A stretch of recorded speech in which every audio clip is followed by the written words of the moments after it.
বাড়িতেই কিন্তু খুব সহজেই আপনারা পারফেক্ট ভাবে পপকর্ন বানিয়ে নিতে পারবেন। তো বাসায় যদি এত সুন্দরভাবে পপকর্ন বানানো যায় তাহলে বাইরে থেকে কেন আপনারা পপকর্ন কিনে খাবেন? আজকে আমি আপনাদের সাথে খুব সহজেই বাড়িতে কিভাবে পপকর্ন বানানো যায় সেটাই আপনাদের সাথে শেয়ার করব।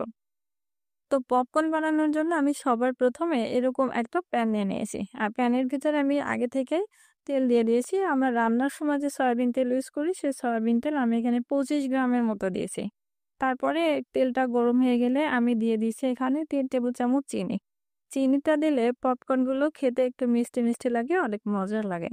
তো চিনিটা দিয়ে দেওয়ার পরে এই তেলের সাথে এরকম একটু নাড়াচাড়া করতে হবে।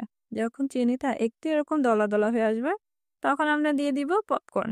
বাজার থেকে এই পপকর্নের বিচিগুলো কিন্তু আপনারা যে কিনে নিতে পারেন। ১ পোয়ার দাম নেয় ৳৩০-৳২৫। তো পপকর্নগুলো দিয়ে দেওয়ার পরে এখন এই চিনির সাথে আমি এভাবে অনবরত নেড়ে চেড়ে দিব। কিছুক্ষণ নাড়তে, নাড়তে অর্থাৎ ১ থেকে ২ মিনিটের মতো নাড়তে, নাড়তে দেখবেন যে পপকর্নের যে বিনস আছে সেই বিনস থেকে কিন্তু দেখবেন যে পপকর্ন একটা, একটা করে হতে আসে। মানে হতে শুরু করবে। দেখুন যখন এরকম করে দেখবেন যে একটা পপকর্ন এরকম করে ১ টা ২ টা ফাটতে শুরু করেছে, তখন আপনারা যেকোনো একটা ঢাকনা দিয়ে পপকর্নের এই যে প্যানটা খুব ভালোভাবে ঢেকে দিবেন। এমনভাবে ঢেকে দিতে হবে যেন চারিদিক থেকে কোনো প্রকার বাতাস না যায়। আর এই যে পপকর্নগুলো ভাজার সময় কিন্তু আপনারা গ্যাসের ফ্লেমটা একবারে লো আঁচে দিবেন। আগে ১ম এ আপনারা হাই হিটে তেল আর চিনিটা ভালোভাবে গরম করে নিয়ে তারপরে কিন্তু পপকর্নগুলো যখন দিবেন তারপরে একদম মিডিয়াম আঁচে করে দিবেন। আর মাঝে, মাঝে ঢাকনা একটু সরিয়ে নিয়ে এরকম করে হালকা করে সরিয়ে একটু খুন্তি দিয়ে নাড়াচাড়া করে দিবেন। তাহলে কিন্তু নিচের পপকর্নগুলো পুড়ে যাবে না। তো দেখুন কিছুক্ষণ অর্থাৎ ১ থেকে ২ মিনিটের মধ্যে এরকম করে ঢাকনা দিয়ে ঢাকলেই কিন্তু সুন্দর করে পপকর্নগুলো দেখবেন ভাজা হয়ে যাবে। আর এই যে ঢাকনা তোলার পরেও কিন্তু ১ টা ২ টা ছিটে এরকম করে চুলার চারপাশে পড়ে যাচ্ছে।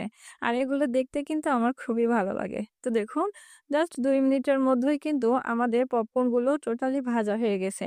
আর এখন যদি আপনারা যে অনেক করে দেন এই যে ভাজার সময় যদি অনেকগুলো পপকর্নের বিনস একসাথে দেন তাহলে কিন্তু নিচে পপকর্নগুলো বিনসগুলো ফুটবে না, অর্থাৎ সে দানা দানায় থেকে যাবে। তো এ কারণে আপনারা যখন ভাজবেন সেক্ষেত্রে অল্প, অল্প করে দিবেন। অর্থাৎ আপনারা যদি ১ মুঠ করে দেন তাহলে কিন্তু এরকম একটা বোল হয়ে যাবে। তো দেখুন আমার পপকর্নগুলো কিন্তু অলরেডি ভাজা হয়ে গেছে। এখন আমি পপকর্নগুলো আলাদা একটা প্লেটে উঠিয়ে নিব। তো দেখুন তো এতগুলো পপকর্ন কিন্তু ভাজা হয়ে গেছে আর এগুলা কিন্তু আপনারা বাজার থেকে কিনতে গেলে কম করে হলেও ৩০ থেকে ৳৪০ নিত। তো দেখুন খুব সহজেই কিন্তু বাসায় আপনারা এভাবেই পপকর্ন গুলো ভেজে নিতে পারবেন। তো এই ছিল আমার আজকের ভিডিও। আশা করি আমার ভিডিওটা আপনাদের কাছে ভালো লেগেছে। আর ভিডিওটা ভালো লাগলে আমার চ্যানেলটা সাবস্ক্রাইব করে সাথেই থাকবেন। আল্লাহ হাফেজ।